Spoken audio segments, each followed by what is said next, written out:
Hello and welcome back, ladies and gentlemen. Chinese qualifiers for the Manila Major. We're here in game number 2 of FTD.B facing off against iG.Vitality. We saw some fireworks in game number 1. A bit of a comeback. Lyrical here is joined by Blaze.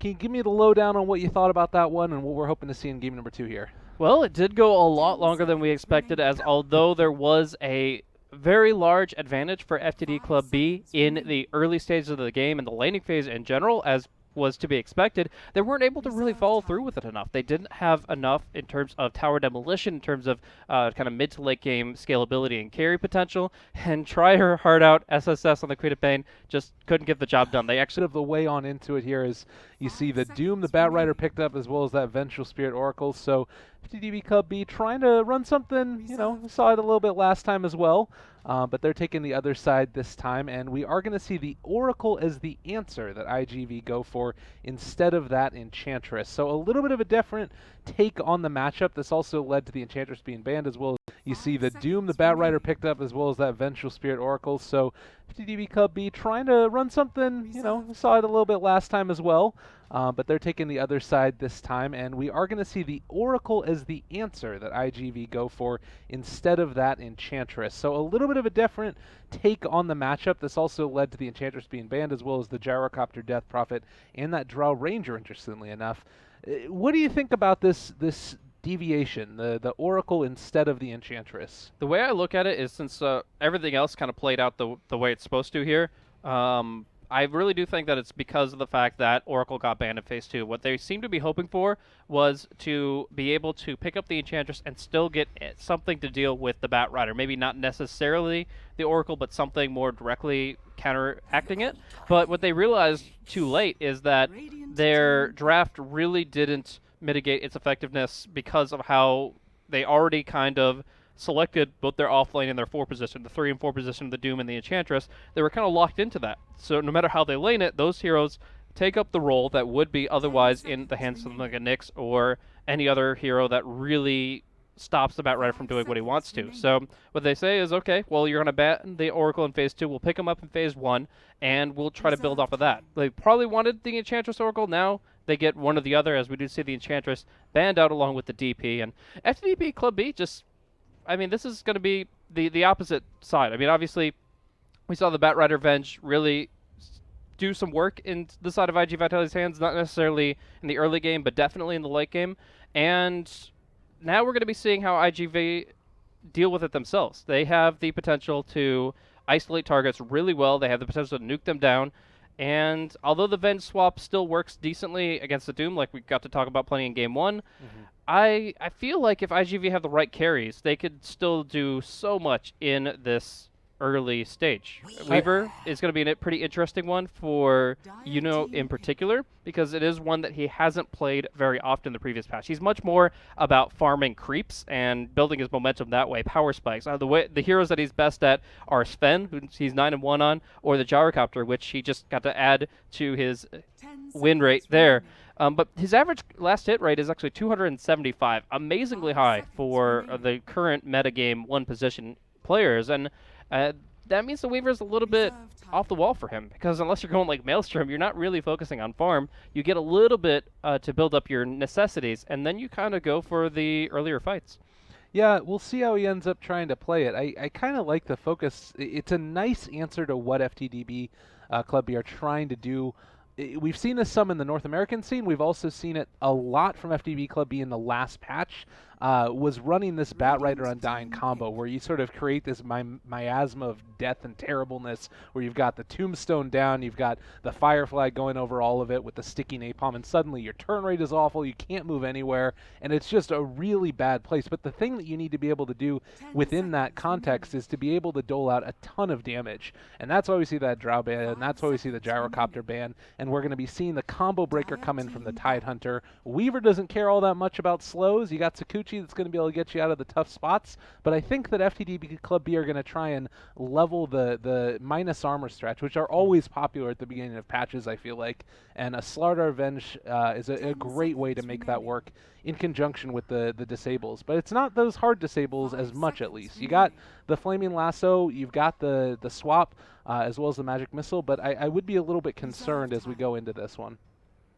I mean, I like iGV's response in general. Yeah. Like the Tidehunter is gonna bring a lot of value because of Kraken Shell mostly. You're up against some pretty decent disables, the Magic Missile, the Crush, the Lasso. So being able to guarantee Ravage in any particular fight, because you know FTD Club B are hard engaging into these situations. You blink in hard with the Slardar onto multiple heroes. The Batrider has to get his hands dirty as well. Tide definitely can find a rebuttal, and I feel like it's going to be bringing a good overall performance to iGV's lineup, because before this they were actually very single target focused. Whether it's the Doom and the Weaver doing mostly single target damage, or it's the Oracle doing single target salvation, where he's able to keep one hero alive and one hero only. And I felt like FTD Club Beer was exploiting this because, like you said, you've got the Batrider and the Undying jumping in and say, okay, well, we've got zombies and napalm and everybody. What are you going to do? Who are you going to save? And they'll just focus whoever Oracle doesn't. Right. But now you've got Tidehunter who can turn the fights. You've got a very solid 4 position in the Doom, which we've seen significant success with for multiple teams in China. And now they've got even this Mirana, who is very independent. As long as Weaver and Mirana can survive just the initial barrage of spells coming in, they have a lot of potential to bring the fight back, because whether it's Weaver living with a sliver of health and time-lapsing it back, or if it's Mirana just dodging a single one of these, like going to leap out of a Crush, out of a Magic Missile, you're going to be able to negate a lot of FTD Club B's initiation, which, again, they're very dependent on in this game, and suddenly iGV have the stronger mid to late game, as well as this dual core of ranged heroes has a lot of potential to kind of go the distance. You know, I'm a little bit perplexed by the Mirana pick. I like it a lot, again, in the context of this draft, but it speaks to me that iG.Vitality are very willing to experiment, because while we've seen it in a lot of other regions, it's really not often picked in China. We also are now going to see SSS go back for the Ursa. So another very interesting dynamic here. What do you think about that? Because normally when I think about this type of draft, I think about like a Wind Ranger or something to try and tie it together. Ursa, obviously the higher damage dealing core, but it does feel a little bit out of place to some extent, because he has that sort of amp that naturally happens just because of Fury swipes. Now you've also got Vengeful Spirit, minus armor, and Slardar stuff in that. What's your read on the Ursa pick? What are they hoping to accomplish there? Well, it does give them tremendous Roshan potential. I'm not necessarily going to say level 1 Rosh, though Yeah. that is actually on the table with a lineup like this, but it is going to be a lineup that can take it very early and use that Aegis momentum to its advantage. Now, Roshan, it not only is a bit tankier to physical damage, but gives less in terms of experience spikes early on, so it definitely means that it's this strategy would have worked a lot better in 6.86, but all the same, they do bring a lot to the table. But the real question comes down to whether or not this Ursa can really stay on his target, because Weaver is a hero that moves maximum movement speed with Shikuchi, and Mirana is also considered one of those escape artists, one of those heroes that can get out of difficult spots very frequently. So with an Oracle behind them, I do have to say that this Ursa is going to have to be really dependent on his allies feeding him these kills, feeding them the initiations, either swapping the target right into melee range of the Ursa, or at least getting them locked down long enough for Ursa to do his job. SSS needs a very early Blink Dagger, and he's going to just really be reliant on getting his attacks in as quickly as possible. And it kind of sucks, too. I mean, you're looking at 2 melee cores here that are going to be going up against a Tidehunter and a Doom. Like, if you run into those heroes, you get disabled so heavily. I am a little bit concerned about it, and it feels like, while there is the potential there for the ability to out-execute iGV, it does feel like it's going to require some outplays, I think. And while they showed flashes of brilliance in the last game, we did end up seeing iGV take that one. As far as this game goes, do you want to give me an approximation of who you think is going to end up coming away with it? Do you think it depends upon certain things going on in the laning stage? What's your thoughts there? It is 100% dependent on FTD.B's execution levels. If they are able to execute the way that we saw them play in the first 20 minutes of Game 1 and continue that, I absolutely think they can take this game. In fact, I think they're slightly favored, but it's really easy for them to mess up their execution, for Weaver just to slip through their fingers, for Mirana to jump away, and for everything to fall apart in an instant. Of course, you have to also put in the arrow factor. Like, I don't think it's as big of a deal as it used to be, where Mirana was essentially an arrow machine, and that's it. All she did was contribute arrows. Now she contributes a lot more, but in the end, that's a mistake that you can easily capitalize on. If Fran finds an easy arrow, you find yourself an easy kill. Looking for the early runes now. Fran is going to be moving up towards the top here and should be able to secure it.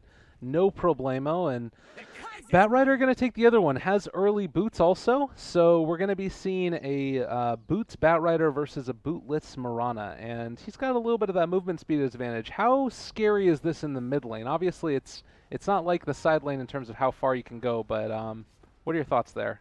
Well, I mean, of course you're going to be looking for that Mirana just with the magic stick build-up. She's still going to have, like, tons of mana to work with. Yeah, he's got boots, so he should be able to get most of the distance he needs, but you have to keep in mind that the Anchor Smash does almost nothing here. So as the Urshocks keep rolling, it's a very short cooldown. They are going to be able to stay in close proximity to Angelai, but in the end, unless they get another magic missile, this is going to be a successful maneuver. Maybe not. If they just aggro to the neutrals, Angelai has just failed what he was trying to accomplish. The neutral spawn, he's unable to get any experience out of these dire creeps. Like, he's tried to bulldog it. He tried to just mess with the creep equilibrium, pull it safely to his own lane, but because this neutral set spawns, he has to put himself further at risk, and he ends up getting very little in terms of experience. Yeah, and he's trying to stick around now to make sure that this last one doesn't end up getting denied out. He needs to be so careful right now. Oh, that range creep. And it is gone. Gone. 100% gone.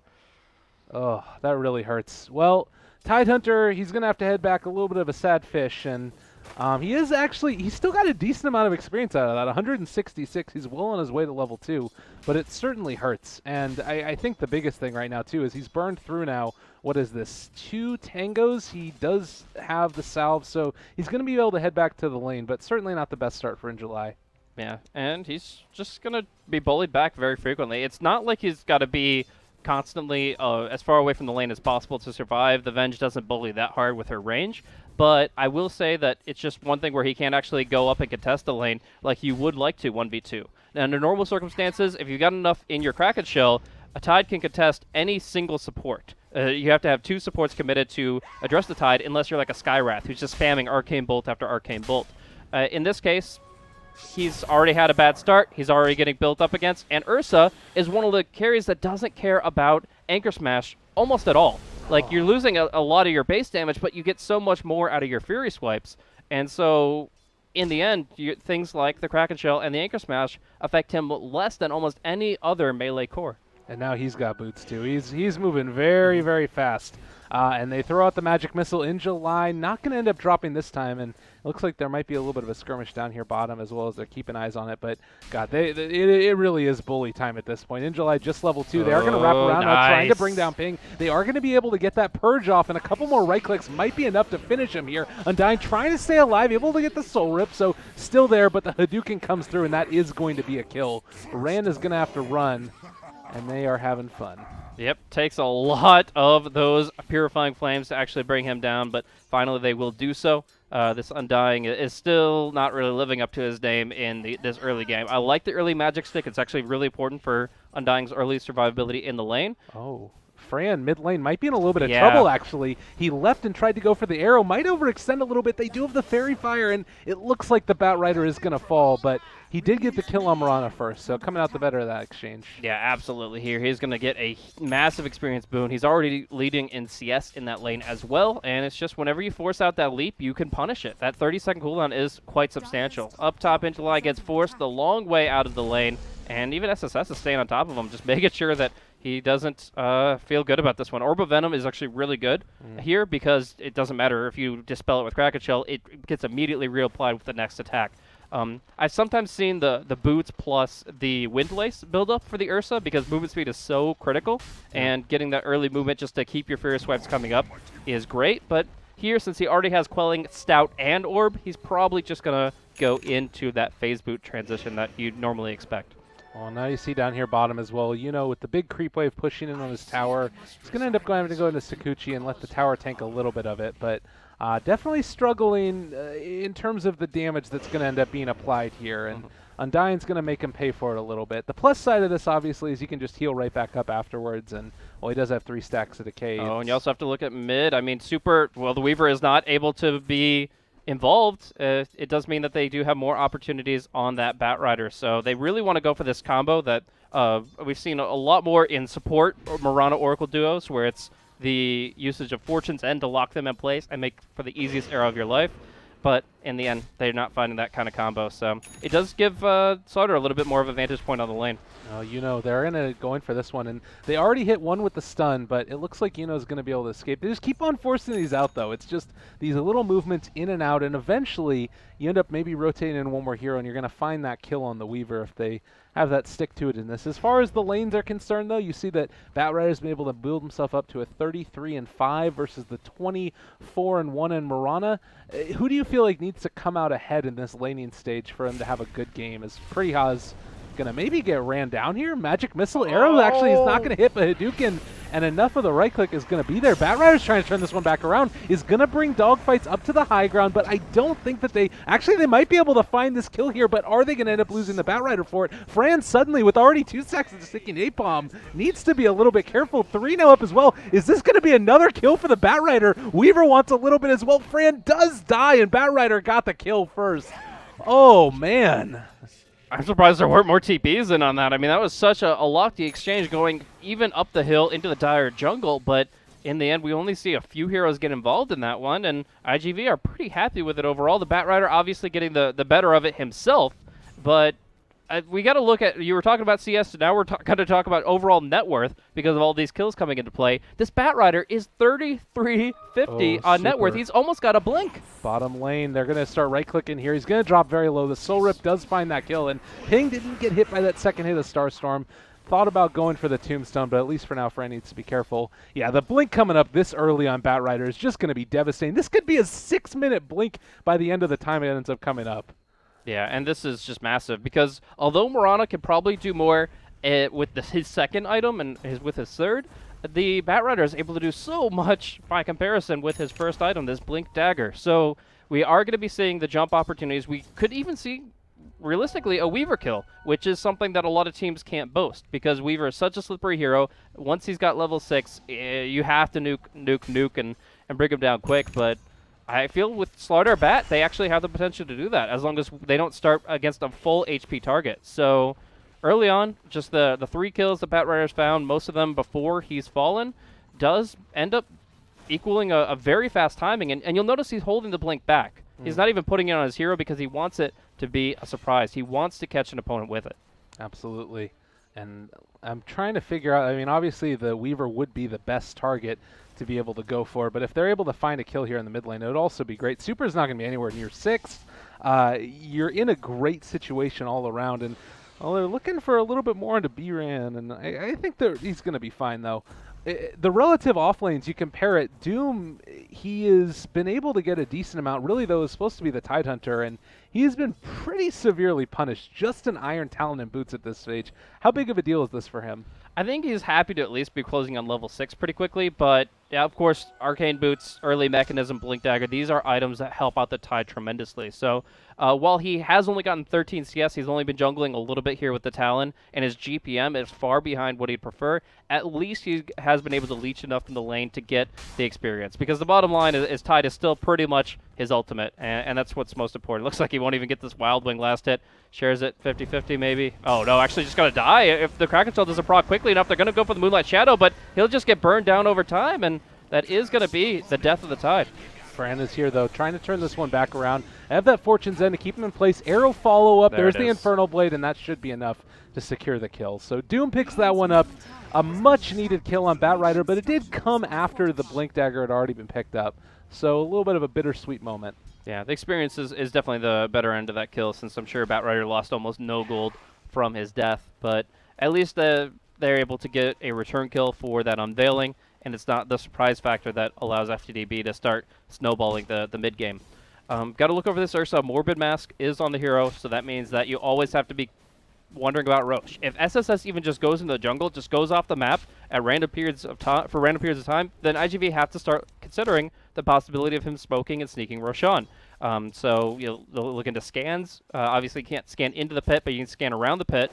And you'll also be just seeing like random arrows from Mirana, just trying to make sure that that's not happening. So I actually would love to see SSS, despite his massive gold per minute from laning, if he could just go into the jungle and let Venge get some free farm and some free experience, then you're actually having the surprise factor where iG.V don't really know where your next move is. They're actually going to smoke up at this point. Are they going into Roche? This feels like it would be very telegraphed if everybody just leaves the lane for a moment. Instead, they might be going for a little bit of a play in the mid lane, possibly. If they just drop Tombstone, is that enough to dissuade iG.V from going and trying to fight around Roche? Well, I think that might be their intention, but we'll have to see. I do feel like with things like Geminate Attack coming into play, that the Tombstone this early on isn't going to be able to do all that much. It only withstands 5 attacks and maybe a little bit more with the Soul Rip. So this is going to be scouted out by iG.V. They're going to be trying to contest this, and they've got the ultimates to do it. Oh, God, they're going to throw the arrow right on in. It hits onto the Ven. She's going to end up going down. They doom up the Ursa. This is not the fight that they wanted this to happen, and very telegraphed. Nice deny coming in from Ram, but honestly, that was very bold to think that they were just going to be able to waltz in like that.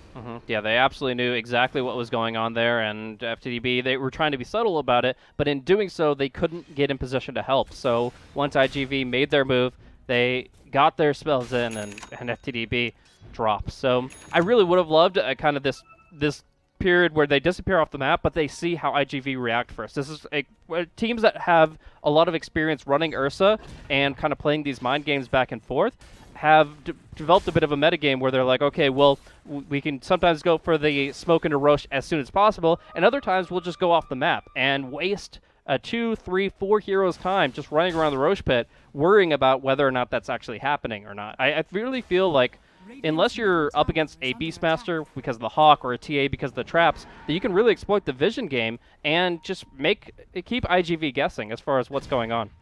Well, they did end up dropping down that scan there on the side of the Radiant to see if anybody was over in the Roche pit, but this actually does signal to them, yeah, people are in the Roche pit.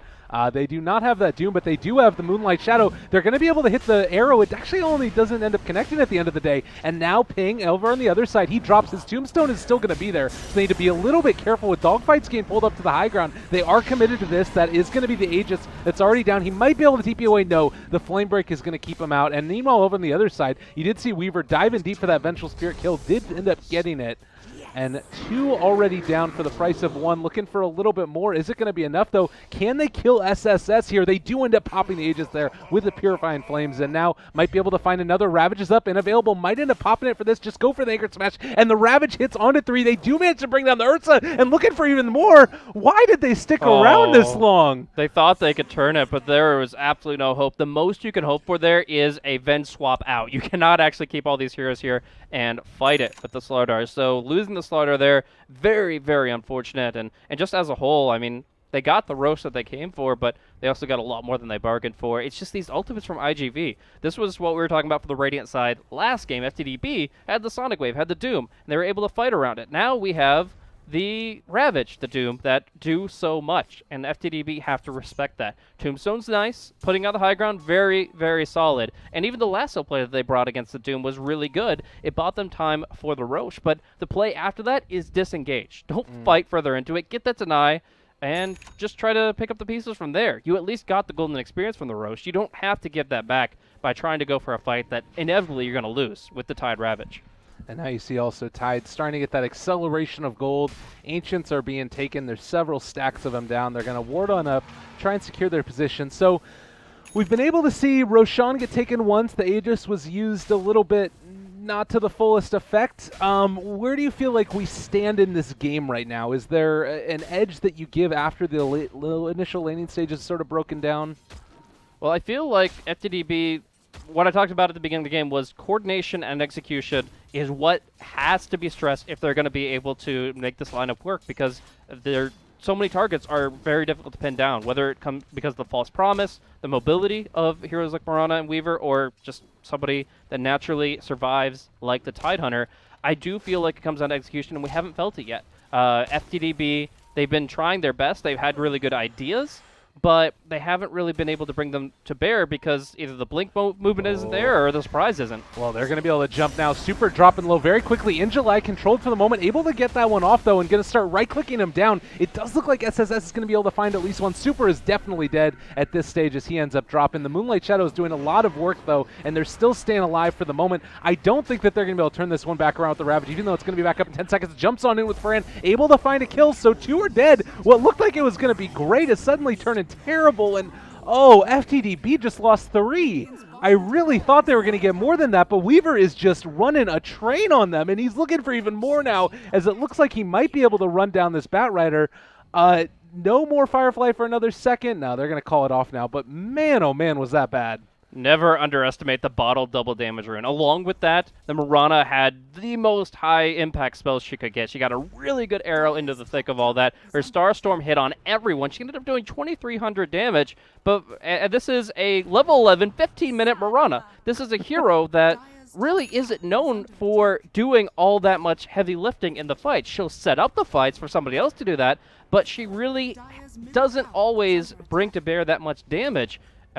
Until in 6.7 the Aghanim Scepter comes through. So being able to get that great of a Starstorm out, getting all the auto attacks freely, and of course getting that critical arrow out in the fight, Fran just doing so much work in these exchanges, and this is giving iG.V such an advantage going into the next stage where they're getting their big items. So bottling a DD, cleaning house. It doesn't matter how many FTD.B how many kills they get in the first foray into that fight, because it's going to be the cores that clean it up, and iG.V are just getting so much out of each and every exchange here in the first half of this game.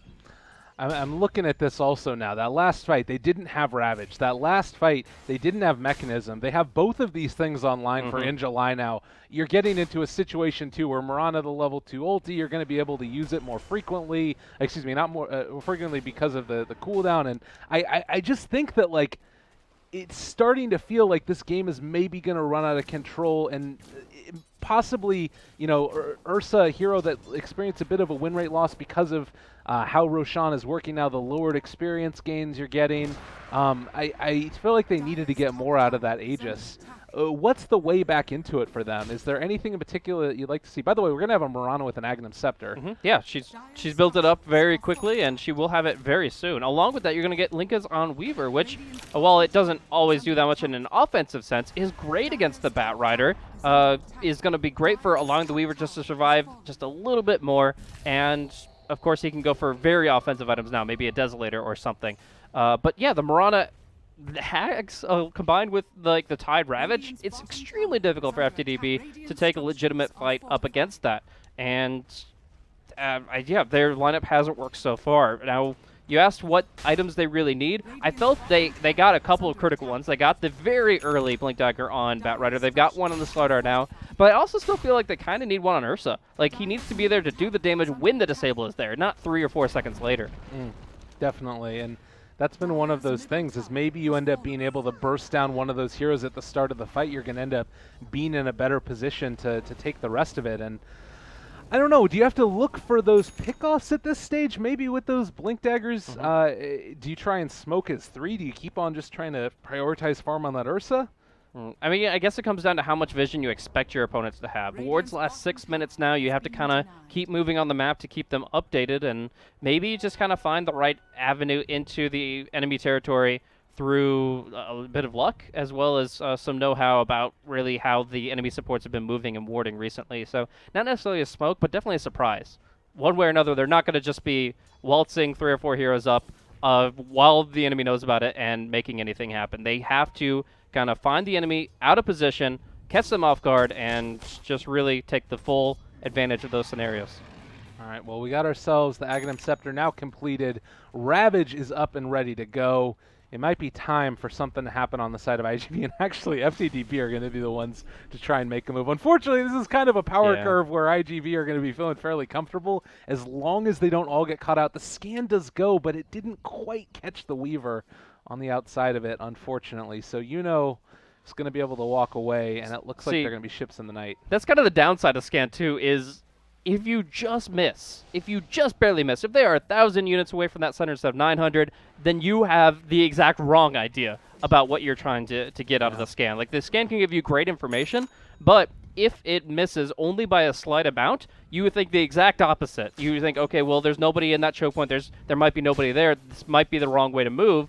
And you get a very either false sense of security if it's used defensively, or a false direction and heading for your aggression. I really love this play right here from the side of iG.V. They're going to be looking to actually contest this. In July is going to walk in for a Ravage. Can he actually hit that many people, though? It looks like they're fairly spread out, and a really good read by FTD.B. If they would have gotten caught there, that would have been disastrous. I think that Pretty Hot does go down, but that's fairly okay, I think, at this stage, for considering how bad that could have gone. All right, bets on if they swap back in the Ursa. No, they're gonna let the Venge die. Yeah.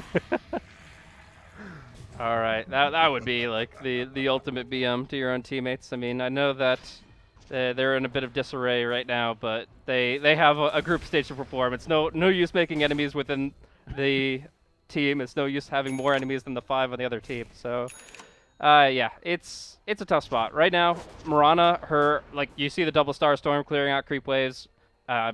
Obviously very mana efficient too, not having to pay for one of those, and just having that continuously in the fights. I would actually still argue that a Veil of Discord could be really strong here. Like, some people like to go Ags and then go for something completely different. I have had multiple conversations about this new Mirana because really it is kind of the hot thing, especially in the North American scene. But I do feel like with this kind of momentum, Oh. Arrow? it's not going to be enough to go. They're already making their move away. But I do feel like with this kind of momentum and with these kinds of abilities, like the Scorched Earth, the Ravage, and the Starstorm, it's enough to justify somebody getting a Veiled Discord. And when you have that, oh my, the sparks will fly and FTD.B won't really be able to survive. Yeah, I'm completely with you there.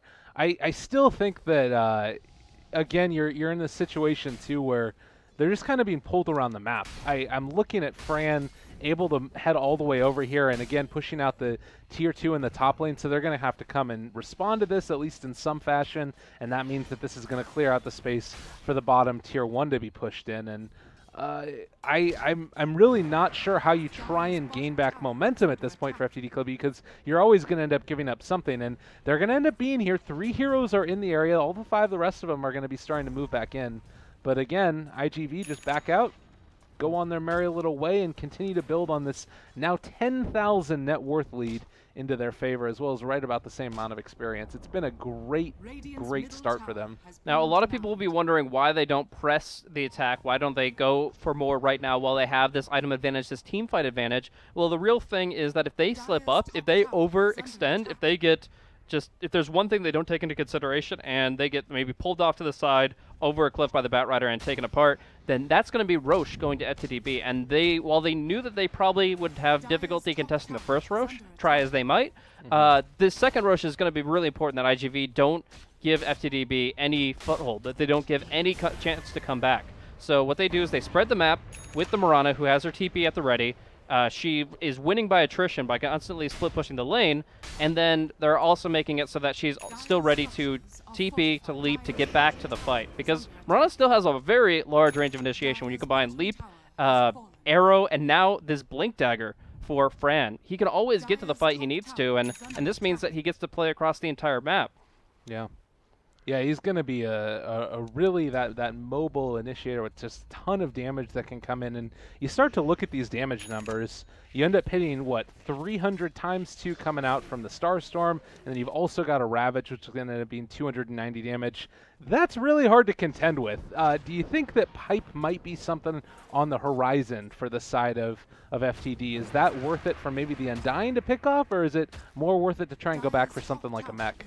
Because he has the Arcane Boots, I think the natural build-up here is you're looking for that mechanism. Mech Arcanes gives you that fighting potential. It's kind of like a Pipe, but not as effective to an extent, but it's a lot cheaper by comparison as well. So I feel like Pipe is probably the next item that he wants. He wants to go Arcanes, Mech, and Pipe instead of going into the Guardian Greaves, which don't do very much for you here.